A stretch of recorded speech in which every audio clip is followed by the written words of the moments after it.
G'day. Here's how the coronavirus crisis could actually help solve global warming.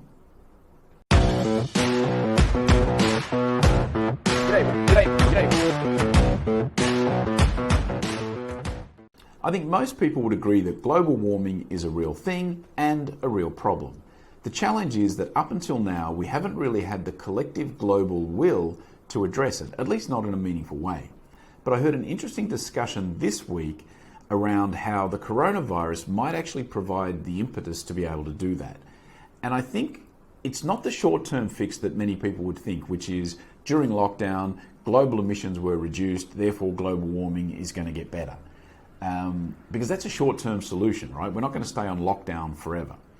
But I think in understanding that the issues around global warming are both political and economic, the political issue is it's just a political hotbed, pardon the pun. On an economic front, it becomes a major expense to address global warming issues today. Now, many would argue the economic impact in the long term is going to be much greater if we don't address it today, but that's where this dance between long-term, short-term, political, economic all becomes a bit messy. But what the coronavirus might do is provide cover. And the way that it could do that is that governments are already throwing a hell of a lot of money around, obviously, to keep their economies afloat. And as a result of that, they're going to get a pass on a bunch of metrics that would otherwise have been political suicide. Things like their growth rates, their national debt rates, all these kind of economic KPIs, if you like. They're going to get a pass on a lot of those because it's the coronavirus. So if ever there's an opportunity for you to stimulate particular areas of industry that are politically sensitive maybe, this would be it, because you can do it now. If the KPIs on a national level don't work this year or for the next few years, you'll probably get a pass. But the other one, and I think the most significant one, is that they're throwing a lot of money to sustain and support various industries.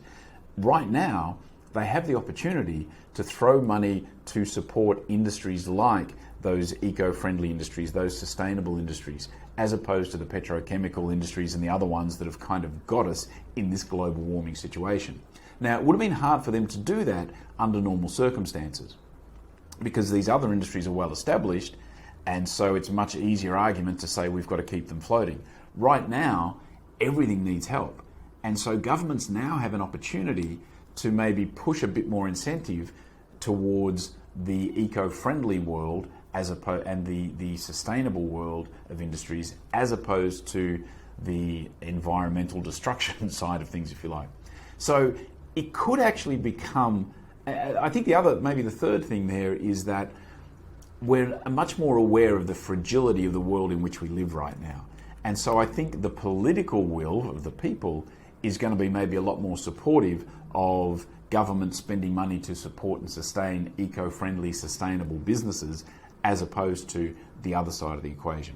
So I actually think they're right in this discussion. I think there is an opportunity now, more than ever perhaps, more than ever before, that governments and politicians and economists will all maybe agree on the need to support a sustainable and environmentally friendly community, industry, economy, and potentially with that solve global warming. A little bit complicated, a little bit political, but what do you reckon? Let me know in the comments below. I do thank you for your time, and I will be back again tomorrow. See ya.